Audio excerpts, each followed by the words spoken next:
back to all the road trips you've had with that car of yours. Of all the miles you've racked up on the odometer, how many hours were spent listening to public radio?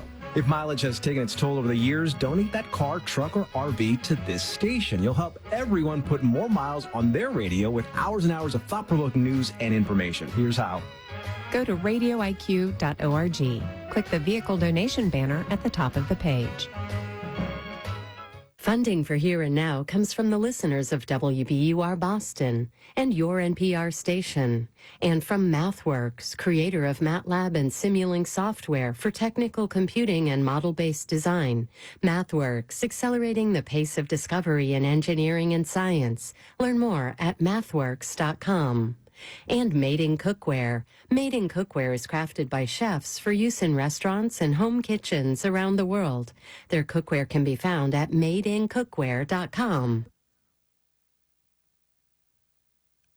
It's Here and Now. In Syria, pro-government fighters have clashed with Druze militias in recent weeks. The Druze have been looking to Israel for help, and the government of Prime Minister Benjamin Netanyahu has opened a medical triage center for the community as Israel tries to expand its influence in Syria. The Druze are a religious sect, one of the biggest minorities in Syria, but they're little known outside the region. They hold reincarnation as a central belief. NPR's Jane Araf traveled to southern Syria to the Druze homeland in Sweda to learn more. We're sitting in the home of Nawaf Nasser. He's a tall, dignified 78-year-old, regarded as a sheikh because of the devout life he's led. Sitting on a velveteen sofa, he shows us what he believes is a photo of himself before he died last time. This picture is from my previous life, he says. The creased photo shows a serious-looking young man on a white horse in front of a black stone house in a village a few miles away. Nasser believes he was a university student who died at the age of 25 in a riding accident. Almost everyone in Sweda knows someone who's believed to have been reincarnated. Sheikh Yasser Abu Fakhr, a Druze religious leader, tells us that reincarnation is a chance for those whose lives have been cut short to attain spiritual purification. We believe that in order to achieve divine justice, the soul must go through multiple stages in order to correct mistakes and follow the right path, he says. Druze believe that only people who have been murdered or are killed in accidents are reincarnated. Abu Fakhr says they're reborn instantly as newborn babies. Nasser says when he was 5 years old, he recognized a neighbor from his past life. After giving details of the family he would have had no way of knowing, he says his brothers and his daughter in his previous life accepted him as their reincarnated loved one. He says his daughter gave him the photo 25 years ago. His relatives confirm that the two had a close relationship until she died 4 years ago. Billions of people around the world believe in reincarnation. Dr. Jim Tucker, formerly a director at the University of Virginia School of Medicine, has studied thousands of cases. Of some, he says, I think they do provide decent evidence that some children have information about a life from the past. In Syria, the Druze belief in reincarnation is part of the reason many conservative Muslims view them as heretics. Some militant groups have attacked them. We go to a village in Sweda province with a woman who believes she was previously a teenage girl who was stabbed to death. The woman is 60, from a family of professionals. She doesn't want her name or her voice used because she says some people would ridicule her belief. She says her first words to her mother and father were that they weren't her family and she wanted to go to her real home. They didn't know what to do with me, she says. She says as a child she would describe to them being stabbed to death. The house where she believes she was born in her past life has been long abandoned. We walk into rooms with arched stone ceilings. She says she remembers that it's from this room that she was sitting with the wedding guests on her wedding day, wearing a white dress and a white scarf covering her hair, and a headband made of gold coins. She was 16 and her father was forcing her to marry. She loved someone else. She escaped the house to where her boyfriend was waiting on a horse. They fled to her aunt's house. She's never looked for that house before, but she wants to now. Residents she stops in the streets try to find someone old enough to remember the place. Eventually, there's an entourage. Older men leading the way, dogs barking, geese honking, a dozen kids behind. We reach the abandoned home and she suddenly stops. She says there used to be a stone wall in the courtyard. It's where she says her eldest brother, believing she had disgraced the family, stabbed her to death. One of the neighbors confirms there was a wall and asks how she knew. She starts to cry. Her heart is pounding. She says it's as if she were back there.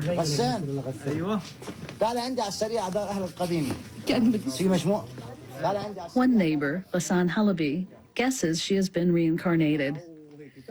He says she looks like his father and says they would have been cousins in her past life. We ask him if he believes it's possible the woman standing in front of him died here decades ago. Nothing is impossible, he says. Jane Araf, NPR News, Sueda, Syria. Here now is a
To stand for a moment of silence or personal prayer and to remain standing for the Pledge of Allegiance.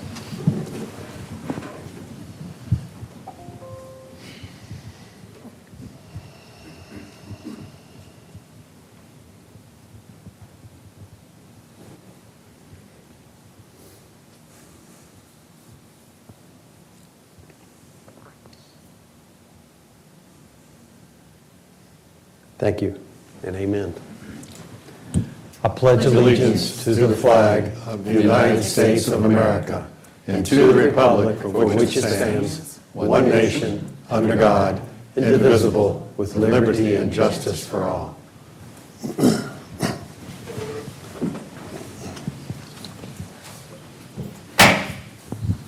Good afternoon and welcome to our meeting for May 13th, 2025. Regular meetings are held on the second and fourth Tuesday at 2 p.m. Public hearings are held at 6 p.m. on the fourth Tuesday of each month. Deviations from this schedule will be announced. The meetings are broadcast live on RVTV, Channel 3, and will be rebroadcast on Friday at 7 p.m. and on Sunday from 10 a.m. until 5 p.m. Board of Supervisors meetings can also be viewed online through Roanoke County's website at www.roanokecountyva.gov. Individuals who require assistance or special arrangements to participate in or attend Board of Supervisors meetings should contact the clerk to the board at 540-772-2005 at least 48 hours in advance. General reminder, please turn off all your cell phones or place them on silence during the meeting. We move to item A, opening ceremonies. Number 1, roll call. Will the clerk please call the roll? Mrs. Hooker? Here. Mr. North? Here. Mr. Mahoney? Here. Mr. Radford? Here. We move to item B, request to postpone, add to, or change the order of agenda items. Are there any items to postpone or change, fellow board members? No, sir. No, sir. Thank you. Mr. Kaywood? No changes, Mr. Chairman. Okay. Mr. Lubick? No changes, sir. Thank you. We move to item C, proclamations, resolutions, recognitions, and awards. Item 1, resolution recognizing Melinda Rector, Director of Operations, Regional Center for Animal Care and Protection for her exemplary service to Roanoke County and RCACP. Mr. Kay, would you have the dais? All right. Good afternoon, Mr. Chairman, members of the board. Of course, joined by Melinda Rector and then Mike Warner. Mike is the Director of the RCACP, where Melinda is Director of Operations. But as you all know, from time to time, I will bring an employee forward who has really gone beyond the call of duty and does a great job for the county. And I will give a little bit of a caveat here. This is a little bit different in that there is a board of the RCACP, but the employees that work there they're on our payroll. We do a lot of things for them. So I kind of think of them as part of our family, maybe the extended one. Because we work probably more closely with RCACP than just about any of the other regional entities, and we've been the fiscal agent there for many years. But part of what I want to recognize today goes back to the career that Melinda had before she went to the RCACP, where she was a long tenured county employee. And in fact, and I had to verify this just to make sure I wasn't imagining this, but I think Melinda was actually one of the very first people I ever met who worked for Roanoke County, because long ago and far away, when you came to the fourth floor to see Elmer Hodge, there was a desk that sat out in the foyer where we have a little display case today. And so if you wanted to come see Elmer, the first stop you made was Melinda's desk. And you got seated there, and then you had to wait an appropriate period of time, and whomever was the executive assistant for the county administrator would come get you and take you to another place to sit before then finally you would go see Mr. Hodge. And I went through that experience several times. So as part of that, I got to know Melinda just sitting beside her desk waiting to go back to see Elmer.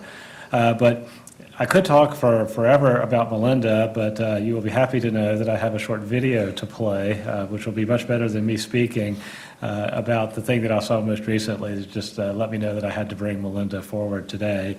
And hopefully if I push the button right, this will start, and hopefully we'll be able to hear it.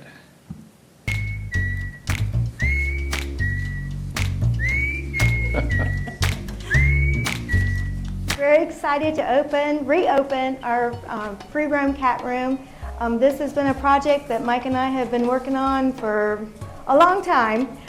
This free roam cat room originally was a hallway, and so it was pretty institutionalized when it was made into a free roam cat room. We tried to make it as homey as possible, but it's kind of hard to do that in a hallway. So in April 2023, we applied for a grant for Petco Love, and to see if they would help us renovate this free roam cat room. And then in April 2024, we got awarded a $10,000 grant. So we want to really put out a whole bunch of thanks to Petco Love. And Star is here from our Town Square Petco store to represent Petco.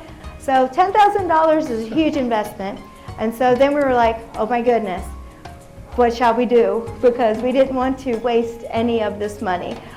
So we reached out to Greater Goods Charities, which if you guys know Jackson Galaxy, anybody know Jackson Galaxy? He's got, yeah, I know. He's got the Animal Planet show, My Cat from Hell. And so he helps people with their cat issues and cat problems. And he has a part of Greater Goods Charities called Rescue Rebuild. So we applied for their program to see if we could participate as a Rescue Rebuild facility, and they accepted us. So we worked with Greater Goods Charities, and particularly Patrick Hillier and Zach Baker, and they did everything for us online, over Zoom. So everything that you see on the walls, the colors, all of the things that we, the big things that we purchased, this was all part of that Rescue Rebuild, and they donated about $2,000 worth of material for that. So it enabled us to buy the things for the room and the paint and all that good stuff. And then, just the piece de la resistance, to make this a boutique apartment, we had to have wall art. And this fellow right here is a art hanger, okay?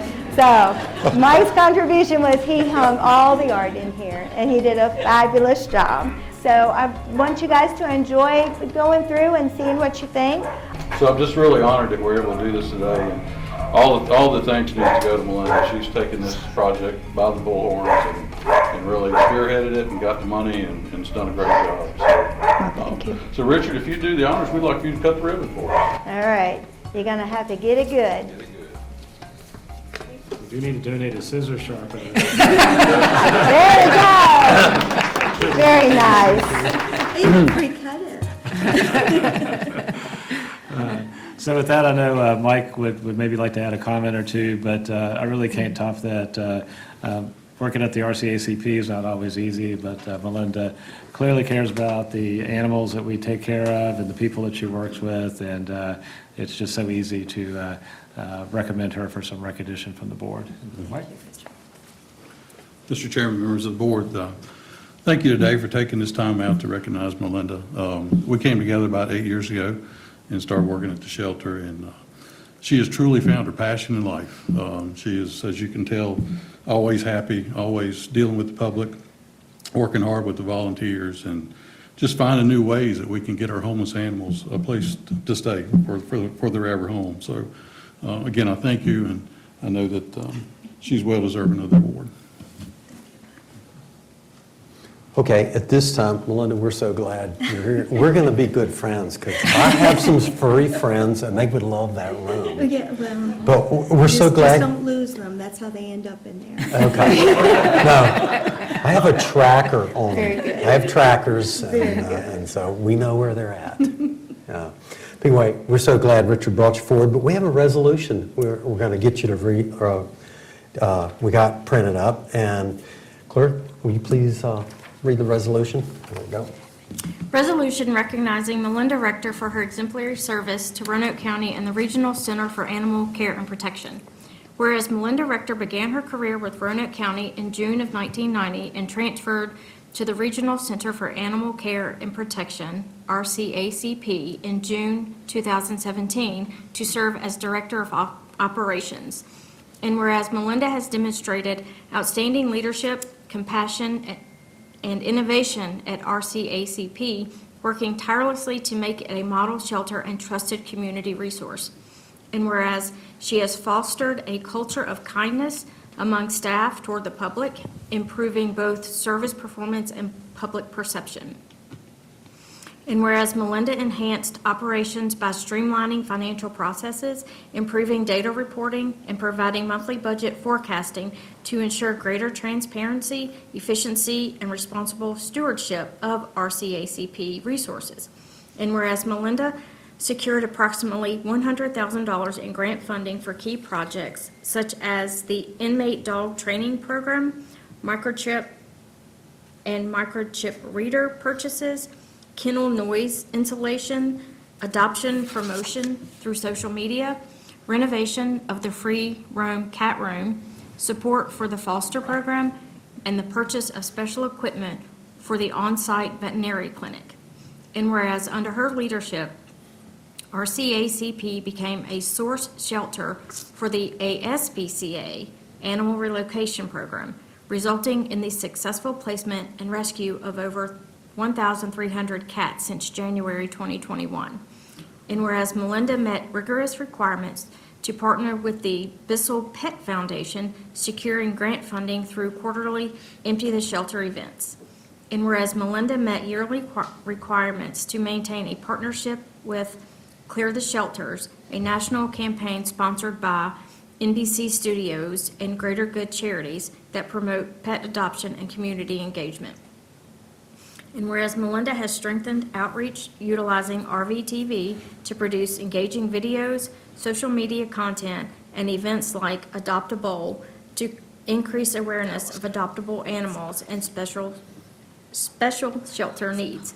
And whereas Melinda successfully obtained grant funding and oversaw the renovation and grand opening of the free cat room, enhancing the quality of life for shelter animals and improving the adoption experience. And whereas Melinda partnered with Mountain View Humane to expand access to affordable spay and neuter services for residents of Roanoke County and surrounding localities, promoting responsible pet ownership and reducing overpopulation. Now, therefore, it be resolved, the Board of Supervisors of Roanoke County expresses its deepest appreciation to Melinda Rector for her dedicated service, her unwavering passion for animal welfare, and her lasting contributions to Roanoke County and the Regional Center for Animal Care and Protection. Further, the Board of Supervisors extends its sincere best wishes for continued success in the future. Yeah. Board, do I have a motion? Motion to approve. Thank you. Do I have a second? Second. Any discussion on the motion?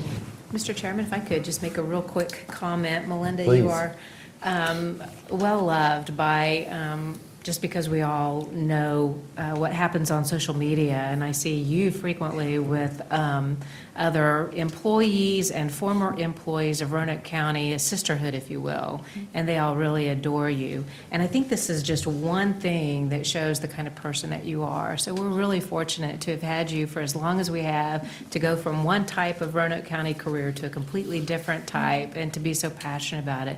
We appreciate your work. Thank you. Any other comments, board members? Yes, sir. Melinda, it's great to see you again. I think, as Mike Warner said, you have truly found your passion, and it's important. We do have a problem in our society. We have a lot of homeless dogs and cats, and we need to find some homes for them. I can remember working with Melinda up on the 4th floor. I think we did sort of skate over her other service when she went over to General Services. And you want to talk about dealing with difficult clientele. You've done it all. But Melinda, this is truly a recognition of your exemplary service that you've provided to the citizens of our community, and that's great. I do want to say we as a board should be very thankful, because I was afraid that Melinda was going to bring each one of us a kitten. So I think we dodged the bullet there. Yeah. They're on their way. Thank you, Paul. Thank you. Mr. North, anything? Thank you for your service, and nice to meet you. I don't think I've ever met you before, but appreciate everything you're doing down there. Well, I It appreciate seems like that's been your calling, Yes, I think so. Yes. and Thank we you so appreciate much. that. Congratulations. We're going to give her a chance to speak, but let's make a vote on the motion, please. Mrs. Hooker? Yes. Mr. North? Yes. Mr. Mahoney? Yes. Mr. Radford? Yes. Would you like to say a few words? No, but I will. Go ahead. Go ahead. When I first started working for the county, it was the day after I turned 20. And I started in General Services as a clerk typist. They don't even have that job description anymore. And then I got promoted over to the admin center, which was at the Brambleton Center at that time. And so that desk that Richard saw me at, was a brand new to me. And I was so proud of it. And it was colors I got to pick. Oh, it was just wonderful. And I had to give all of that up to go to general services. So back to general services. But I have really been so very fortunate to work for Roanoke County. I couldn't have worked for a better place. I found my family here, both my real family and my work family. And there's no better place to work than Roanoke County. Roanoke County educated me. Roanoke County showed me how to give back to the community. Roanoke County taught me how to have a servant heart, and that's what I've tried to bring to my positions wherever I've been at. And just the main thing I've always tried to remember, and I try to tell my staff to remember, that you may have answered this question already today a bazillion times, but for the person on the other end, it's the first time they're asking it. So please try to remember that, that other person is waiting to hear an answer from you, and it behooves us to recognize that. So thank you guys so much. I'm really embarrassed. I just do my job, and I thank Richard for the recognition, and thank you all as well, and Mike for making me come.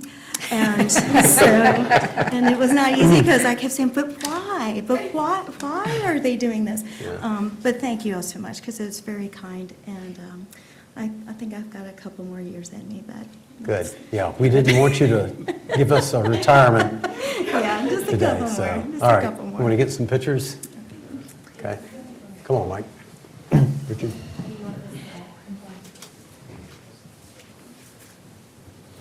Here you go. Right over. We'll stand right here. Block that name right there. Yeah. Here you go.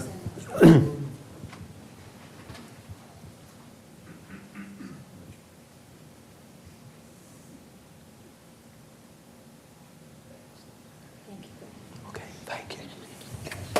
Yeah. You can take it with you. Oh, yeah, okay, gotcha. Okay. We move to item D, briefing. Item 1, briefing the Board of Supervisors with an annual update from the Greater Williamson Road Area Business Association. Welcome Valerie Brown, Executive Director of the Williamson Road Area Business Association. Welcome, Valerie. Thank you. Welcome again.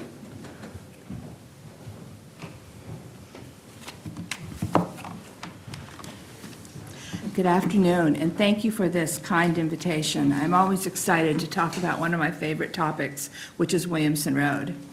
And the question that's always asked first is, why is Williamson Road so important? And the simple answer is that it's the heart of Roanoke. It's the conduit that connects the county with the city as a thriving and vital commercial, business, and residential area. Williamson Road is truly essential for a strong and healthy region. And our mission, as part of that importance, is to make the Greater Williamson Road area the preferred place to live, work, and play. Our goal is to collaborate with organizations that include businesses, property owners, government agencies, civic and cultural organizations, and the greater community at large. Together, our plan is to implement plans and programs that will strengthen the economic vitality of the road. With this report, I want to talk about what it is that we want Williamson Road to continue with.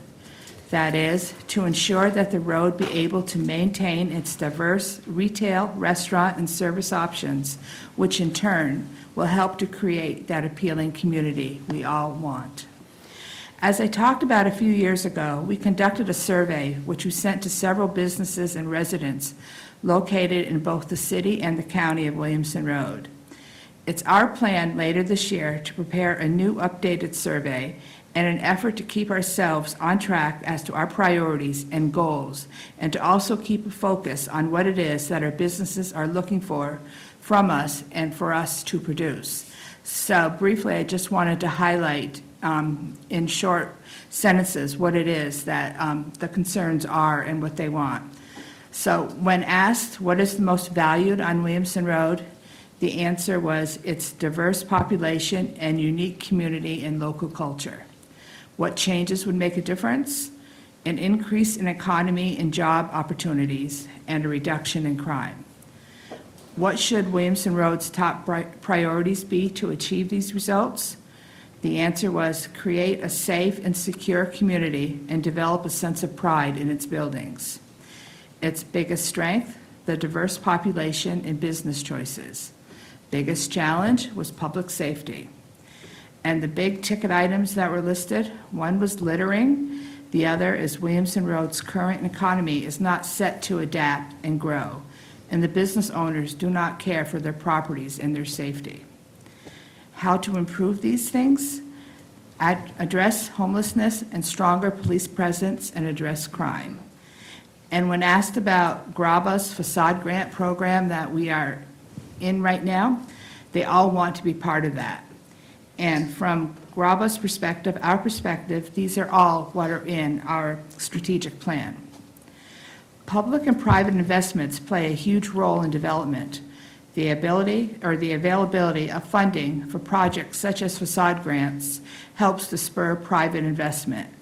Several new projects are on the horizon which will have the ability to transform many of the businesses on Williamson Road. I want to thank the Board of Supervisors, the County Administrator, and the Economic Development Office for their support as we work with the Department of Housing and Community Development towards additional funding for our facade grant monies for the road. I also look forward to working with the county and combining their efforts with our efforts in this facade grant effort. We recently joined with the Roanoke County Police Department for Cones with Cops. It was held at the Brookside Shopping Plaza. It was a great way for the community and the police to come together. We had families that were invited along with several members of the county police department to enjoy such things as ice cream from a new business called Sweet Peas, ice cream from Brewster's, hot dogs from Dillon's, and critters from the aquatic and exotic pet store. We had well over 50 children visit throughout the day and enjoy the afternoon, and several of Roanoke County's finest had their pictures taken with some of those exotic pets. You should ask about them. And we look forward to our next joint event. As we plan for events throughout the year and in an effort to encourage people to head to Williamson Road to shop, dine, and play, in November we are once again planning Restaurant Week. This will allow us to highlight several of our restaurants while folks begin their holiday shopping. This fun event will include our now famous passports, and this allows us to show off our road and bring shopping traffic to support our businesses and contribute directly to both the business owners and to the county as a whole. And we also plan to have a nice gift-giving guide that we're putting together to help showcase more than just the restaurants. As part of our mission, our aim is to market Williamson Road as a destination for everyone. Our goal is to be the resource people look to when they want to know what's good and what's fun on Williamson Road. As part of our goal, we want to amplify what everyone is doing on the road and share that information about events, businesses, news stories, and more. If it's good and it's happening on Williamson Road, we want everyone to know about it. Chief Poindexter and I have been talking about planning walkabouts up and down Williamson Road, area by area. These scheduled visits will be to introduce and reintroduce both us and the police on a friendly basis to our business owners and to be able to hear back their thoughts, their ideas, and their needs. Our shared office workspace, the Williamson, continues to be hugely successful. We have a waiting list for private offices and almost daily requests for conference room use, as well as use for the available open-air desk spaces. To that end, I would like to share a few of the statistics from our most recent report regarding the Williamson.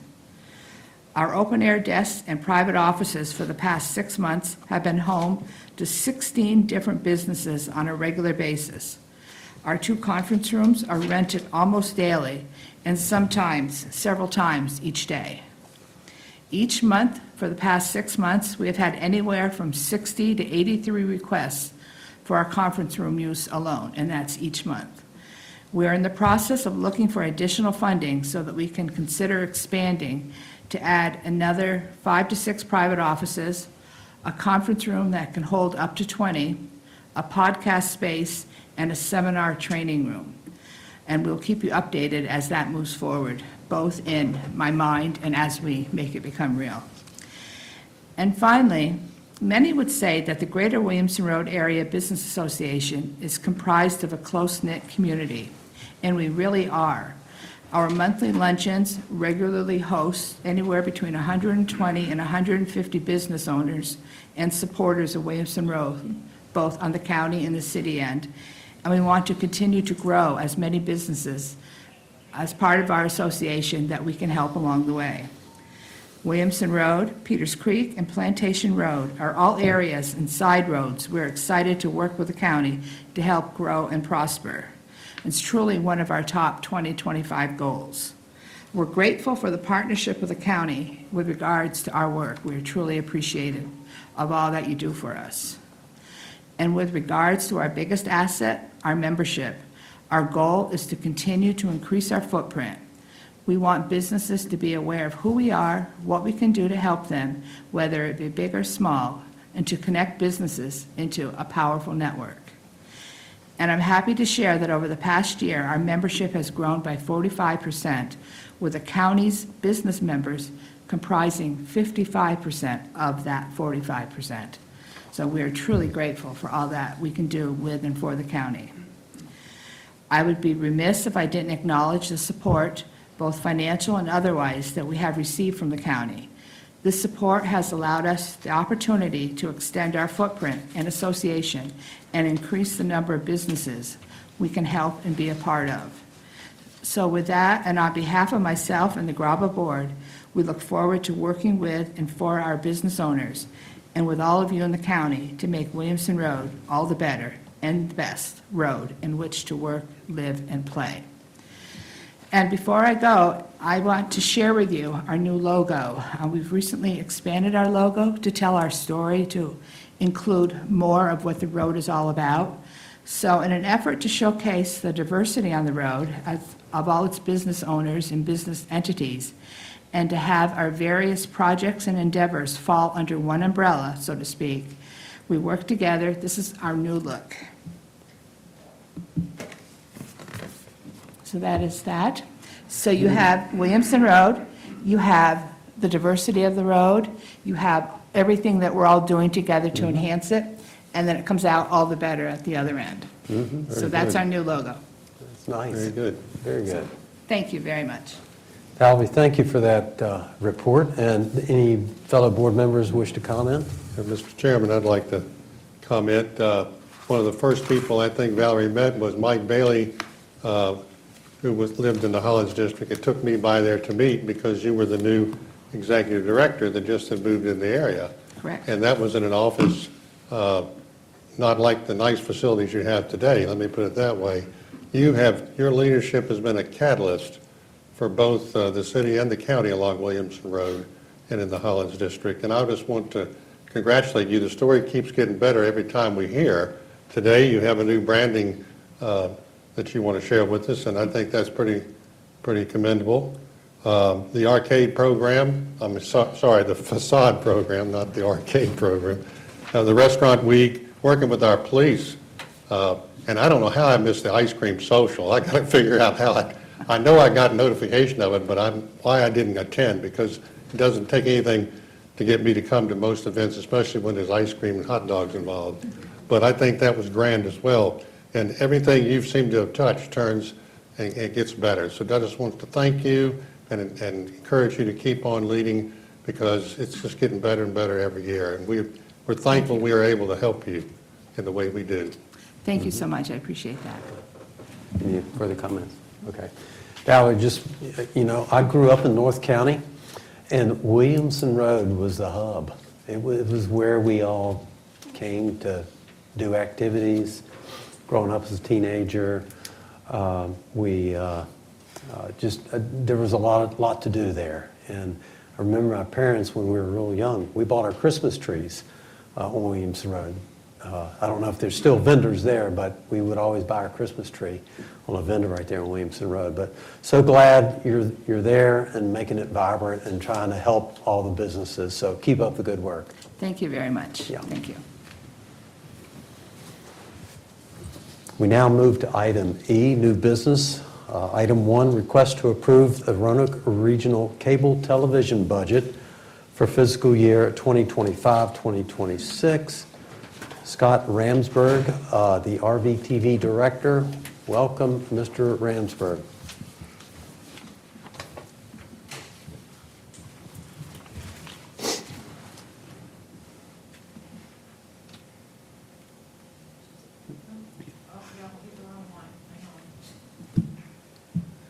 Well, thank you very much, Chairman Radford, members of the board, and thank you for allowing me time to update you about Roanoke Valley Television, your civic media resource. And I'd like to begin by sharing a brief 1-minute highlight reel showing some of the projects over the past year.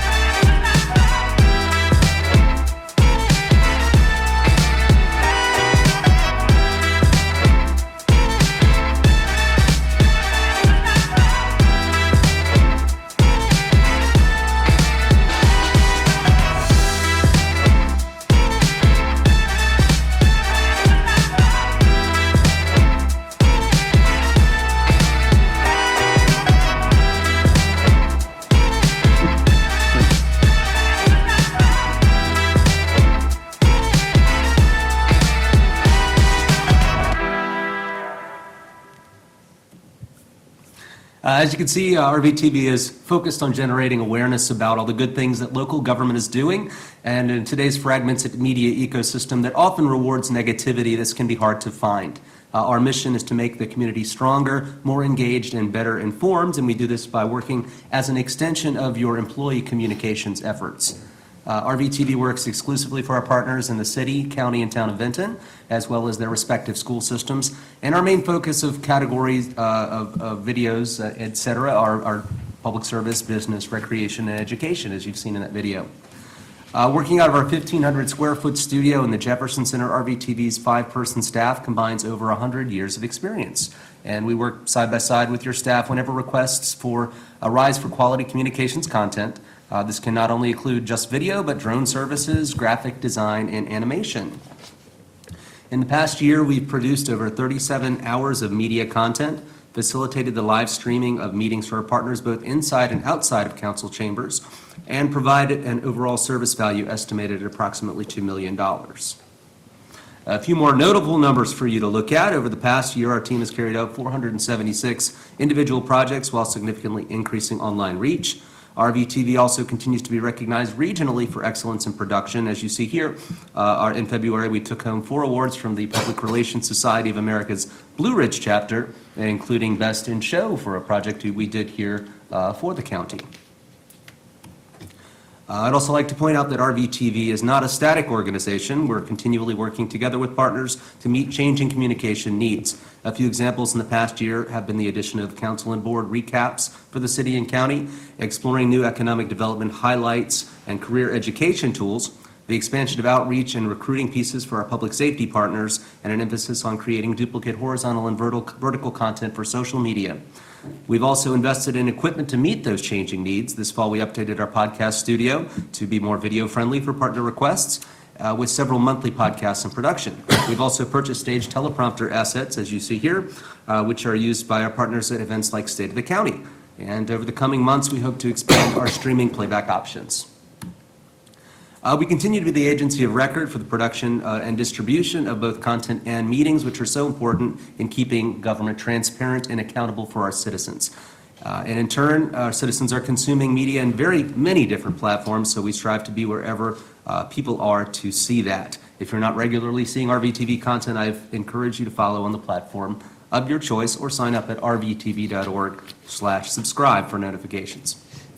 RVTV is overseen by the Regional Cable Television Committee, which consists of an elected representative. We thank Ms. Shepard in her absence today for serving on that role. We meet every other month to guide operations. Roanoke County, of course, is our fiscal agent and handles the human resources as well as some of our IT needs. I develop the budgets annually, which consist of 85% staffing costs. The majority of the equipment and all capital expenses right now are funded through cable franchise grants. Our operating budget is split between 3 partner agencies by percentage of the population. Note that cable fees do not directly offset operating costs, but each locality does receive from the state its share of a 5% sales and use tax, which includes various communications taxes like cell phones and cable. Cable subscribers also receive a 20-cent EG fee wrapped into their taxes to support PEG programming such as what RVTV provides. You've seen in your board packet a full line item summary of RVTV's operating requests for 2026. We're pleased to report that we were able to keep budget numbers virtually flat compared to the previous FY. This year is an outlier, whereby changes to individual staff health insurance plans have allowed us to absorb much of the planned 3% cost of living adjustment that we receive as county employees. The county's portion of that request amounts to $287,459, or 45.82% out of our total operating budget of $622,692. It's the recommendation of our Cable Television Committee to approve this budget for fiscal year 2026 operating. And in summary, just a few of the highlights from the past year, where it's a pleasure to work with your staff on a daily basis. Especially, I'd like to shout out Amy Whitaker and Em Portner over there, as we work with them most often. This is an abbreviated list of some of the projects in the past year. Some of my favorites have been the new economic development marketing tools that we've been working on, as well as the Creative McAfee Award-winning shuttle PSA. That was also one of my favorites. We look forward to many great things in the coming year, and I thank you all for your support. Any questions or comments from the board? Yeah, board, any questions for Mr. Ramsberg? Scott, I just want to thank you for everything you do. Again, like the Williamson Road folks, you seem to up your game every year. It keeps getting better and better. And I just want to tell you that teleprompter last year was a real deal. And I think the gentleman sitting to my left here, he's just chomping at the bit. So can you get that set up for me so we can start practicing next week? It'd really be good. Yeah. He's always welcome. Yes, indeed. Keep up the good work. Thank you. Scott, you and your staff doing a great job, and I'm very impressed that less than, 1.17% increase is a great job. Could you talk to us a little bit about, with respect to the capital budget? My understanding is that's pretty much not frozen, but that's the amount of money that basically came to county and the city way back when we created the process. What are you spending? What are you spending some of those capital budget items for? If you could kind of tell us, and then also the citizens who are watching. Sure. So some of the history of the capital grants first. I believe that the last time that was, they used to be renewed every time a cable franchise agreement came up. I believe 2008 was the last one, and RVTV had accumulated some capital grant money over that time. A typical spend rate in the past 5 years that I've been with RVTV has been about between $40,000 and $80,000 per year, depending on our capital needs. A capital investment could be anything from the camera equipment that we use every day, replacing drones that we use obviously every day as well, to the vehicle. We have one vehicle that of course every so many years would need to be replaced. Right now, we project that the current capital balance will exhaust itself in approximately 8 years. So we're still kind of spending down that money as we need it, so that we offset our operations and that our municipalities don't have to incur that cost. I just know in the past, and Scott's reported to us, some of the prices of some of the cameras and the technology and the drones, and that will eat into that capital budget or that capital grant that we have. The other question I asked Scott earlier, I think I've read, and I think many of us have read in the media, some of the concerns that have been raised, I think, in the city with respect to the Jefferson Center. And again, we know where their offices are, but I asked Scott, is there some concern that maybe they might be booted out of their offices and they'd have to find some other location? Scott, if you could talk a little bit about that. Yeah, I appreciate the question. There was some concern raised in the past year about the long-term viability of the Jefferson Center to take care of some of the maintenance issues that they have. That has not been resolved. Ultimately, the Jefferson Center is property of the city of Roanoke and leased to the Jefferson Center Foundation. I don't believe that in the short term there is any peril to our location, as we do rent from the Jefferson Center, and part of our budget goes towards that rent. I do not foresee in the next 3 to 5 years there being any difficulty. After that, the city does need to figure out what to do with that building, and there are definitely long-term concerns. Thank you. Yeah. Ms. Hooker. My question was answered when the question of the Jefferson Center was discussed just now, but Scott, we appreciate you and all that you do for us, and sometimes we don't give you much to work with when you have an assignment for us, and so we really appreciate that. Inevitably, you make us look good, and we're indebted for that. Thank you. Appreciate it. Scott, great creativity, and like Martha said, sometimes it's probably like herding cats with us. But do I have a motion to approve the RVTV's budget for fiscal year 2025, 2026? Mr. Chairman, I move that we approve RVTV's budget for FY 25-26. Thank you. Do I have a second? Second. Thank you. Any discussion on the motion? Okay, and hearing none, will the clerk please call the roll? Mrs. Hooker? Yes. Mr. North? Yes. Mr. Mahoney? Yes. Mr. Radford? Yes. Thank you very much for your support. Okay, thank you. Thank you. We now move to item 2, resolution approving an agreement to provide fire and emergency medical services, mutual aid between the City of Roanoke and the County of Roanoke. Peter Lubick, County Attorney, and Travis Griffin, Chief of Fire and Rescue. Welcome, gentlemen. Let's hear what you got. Good afternoon, Mr. Chairman and members of the board. The Code of Virginia authorizes governing bodies of localities to authorize their respective fire departments to render aid in cases of actual or potential fire occurring beyond their geographical limits. Governing bodies may prescribe the conditions on which such aid may be rendered and may enter into agreements with nearby, adjacent, or adjoining localities for rendering such aid. In 2005, the board authorized such an agreement between the county and the City of Roanoke. This agreement, however, was limited to two specific geographical areas. The localities have determined that an enhanced agreement to provide fire and emergency medical response and related rescue services across the city and county jurisdictional lines will improve such services in both jurisdictions.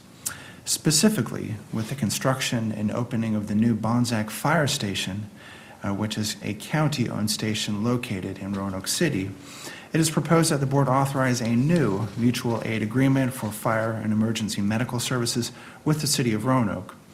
The proposed agreement expands the scope of services authorized by the board in 2005 and more specifically sets forth designated response zones. And Chief Griffith is here, of course, and he would be happy to answer any questions that you might have regarding the specific response zones, if any. Okay.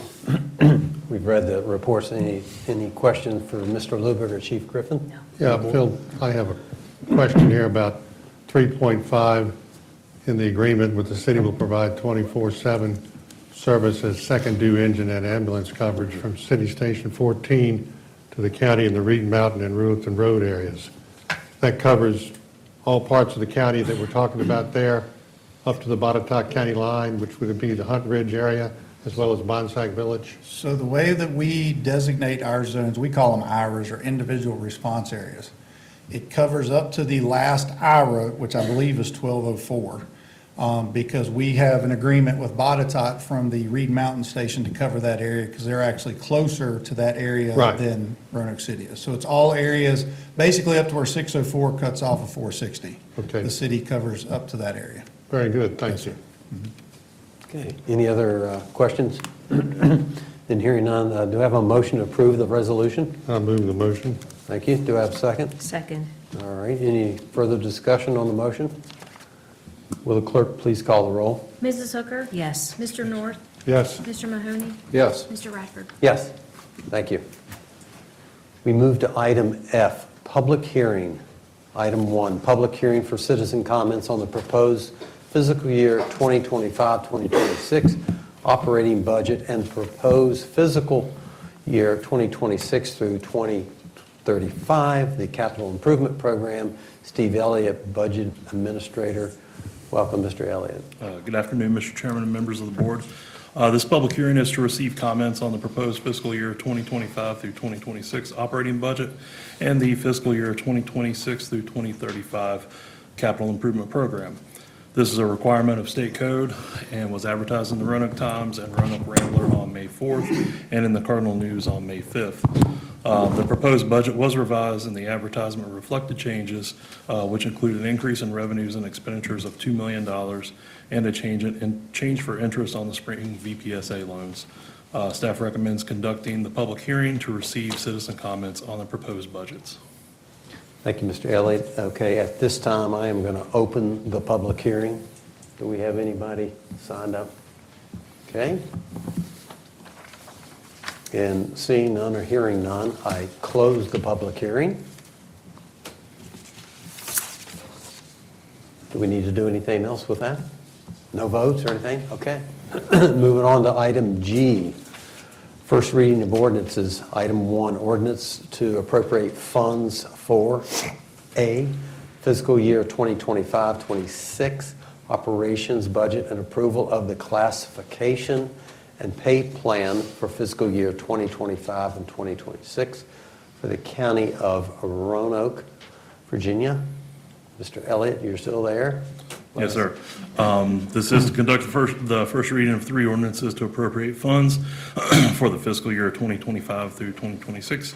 County of Roanoke operating and capital budgets, approve the County of Roanoke classification and pay plan for FY 25-26, and approve the fiscal year 25-26 Roanoke County Public School categories budgets. These 3 ordinances require an individual reading and an individual vote by the Board of Supervisors. Staff recommends approval of the 3 fiscal year 2025-2026 budget appropriation ordinances and also recommends approval of the attached classification and pay plan. Okay, so we've got 3 here, so we'll start with the first one. Any questions before I begin all this for Mr. Elliott from the board? Okay, so is there a motion to approve the first reading of the ordinance appropriating funds for the fiscal year 2025-2026 operations budget and approval of the classification and pay plan for fiscal year 2025 and 2026 and scheduling the second reading for May 27th, 2025? Motion. Thank you. Motion to approve. Do I have a second? Second.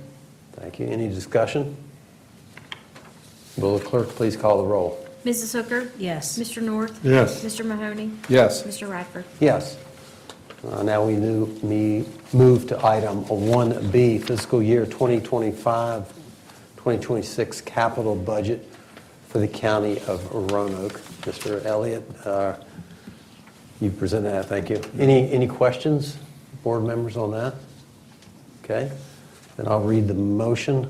Is there a motion to approve the first reading of ordinance appropriating funds for the fiscal year 2025-2026 capital budget and scheduling the second reading for May 27th, 2025? I'll move the motion. Thank you. Second. Second. Okay. Any discussion? Clerk, please call the roll.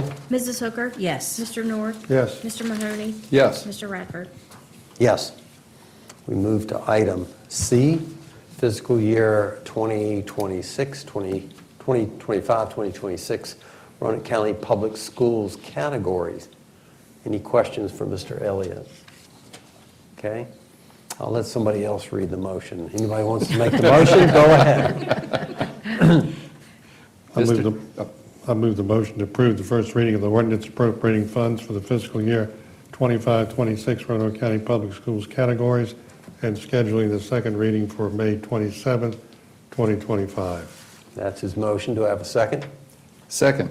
Thank you. Any discussion on the motion? I'm just happy we're able to appropriate $282,794,199 for Roanoke County Public Schools. Thank you. Want that on the record? Yes, sir. Thank you.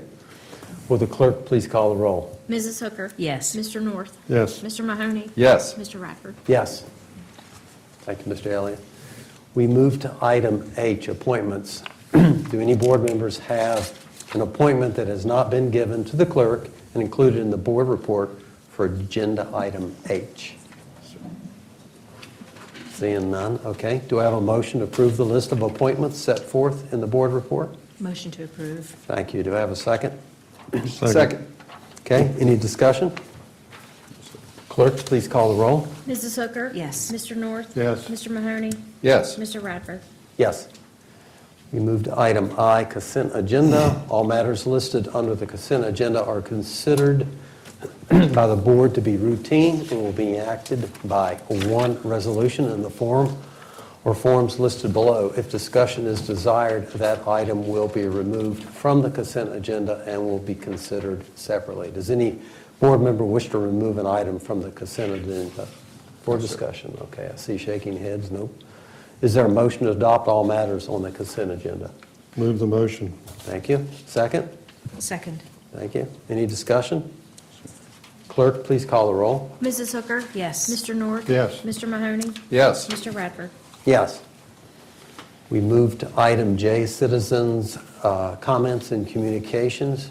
Do we have anybody signed up wanting to address the board? No, sir. Okay.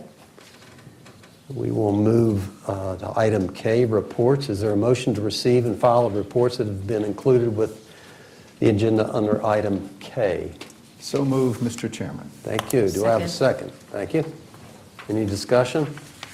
Will the clerk please call the roll? Mrs. Hooker? Yes. Mr. North? Yes. Mr. Mahoney? Yes. Mr. Radford? Yes. We move to item L, reports and inquiries of board members. Mr. Mahoney, you're first up. Mr. Chairman, maybe 3 items. This afternoon, the audit committee met. Mr. North and I are the 2 board members on the audit committee. We did have a report from our folks, our friends at Brown Edwards. It always is surprising that we're gearing up already for the next audit. It just seemed like we finished it a couple weeks ago. Really, it was about 6 months ago, but we're gearing up. Staff is gearing up. Brown Edwards is gearing up for our next audit. The second item I want to talk about is, I think last end of April, the folks from TAP came here and wanted to celebrate TAP's 60th birthday. And I think that was a nice little opportunity for them to talk about some of the activities that they're involved in and how that benefits Roanoke County. And then finally, last week, I had the opportunity to attend a luncheon, a Tea for Justice at the City Market Building that was supporting the Legal Aid Society. Back when I was county attorney, I was the Salem-Roanoke County Bar Association representative on the Legal Aid Board for, oh golly, 20-some years. It's always interesting to see how legal aid works closely with TAP and also with our Department of Social Services to try to address some of the other problems we have in our community. So I think it was a fairly active couple weeks lately. Thank you, Mr. Chairman. Okay. Mr. North. Thank you, Mr. Chair. April 24th, I attended the airport task force meeting with other members of the community in the chamber to discuss the airport's expansion plans and progress, as well as a new program we'll hear more about in the future from the chamber, dealing with ambassadors to businesses to encourage more air travel out of Roanoke so we can increase the demand and use that to justify additional flights to and from ROA. April 25th, I attended Virginia County Spring Meeting where I was elected first vice president of VACO. On May 7th, I met with Roanoke Regional Commission to go over their strategic planning group initial kickoff. More on that later. On May 9th, attended the first concert at Explorer Park in the Tavern Concert Series. There were almost 400 people there Friday night. And I looked around and I was the only supervisor there, so I challenged my other supervisors to go there. It's free and the public appreciates it, and everything worked out just handedly. A great evening. And staff, I'll be looking for you too at the next concert. Let's see how many people we can get there. Maybe we'll get a group picture. That's all I have. Thank you very much. Okay, Mr. Knoll, thank you then. Just send me a calendar invite and I'll show up. Mr. Chair, if you need a calendar invite for that, we'll have to have a discussion off the air about that. Okay. Ms. Hooker.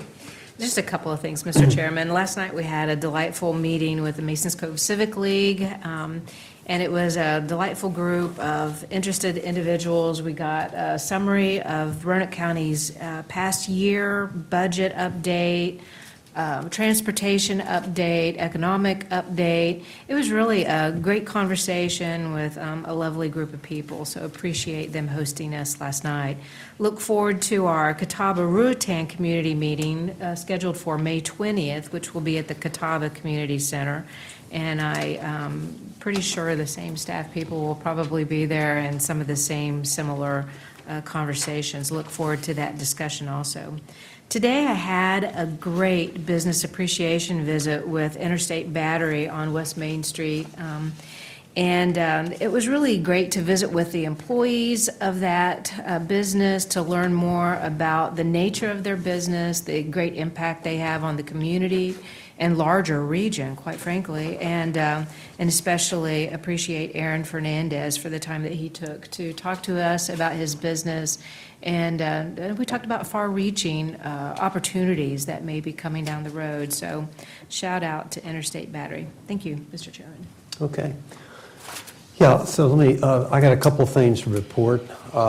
Did everybody know that this is Economic Development Week? There we go. I got a hand raised back there. It's Economic Development Week, and economic development is the answer to better housing, stronger education, workforce opportunities, transportation, and healthcare. This year we're celebrating, and I don't know if you know, but Virginia has been named the #1 state for business by CNBC and Business Facilities, and that's a big recognition. We were not always #1, so I've heard that from our governor several times that we moved to the #1 spot.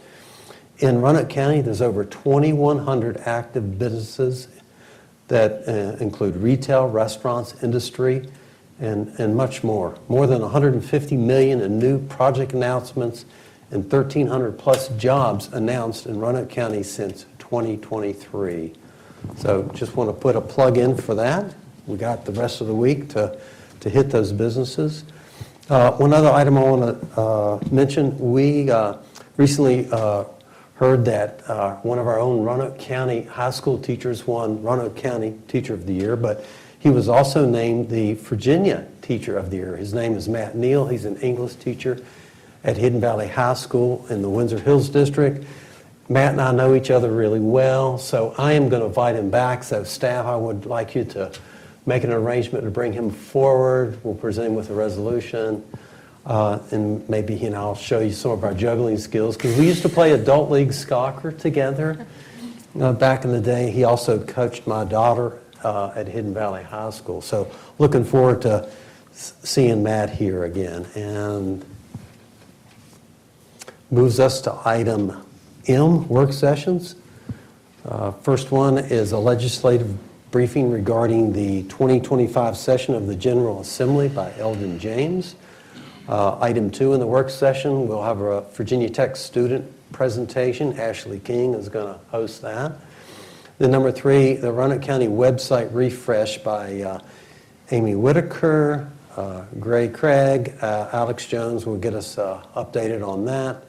So momentarily the board will recess to the 3rd floor for the work sessions.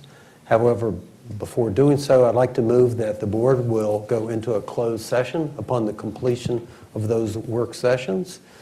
So I move to go into a closed session pursuant to Code Section 2.2-3711A5 of the Code of Virginia for discussion concerning a prospective business or industry or the expansion of an existing business or industry where no previous announcement has been made of the businesses or industry's interest in locating or expanding its facilities in the community. Specifically, the board will discuss potential business location expansion in the community, including location or expansion in each of the county's 5 magisterial districts. That's the motion. Do I have a second? Second. Thank you. Clerk, please call the roll. Mrs. Hooker? Yes. Mr. North? Yes. Mr. Mahoney? Yes. Mr. Radford? Yes, the board will now recess to the third floor for the work sessions and closed sessions.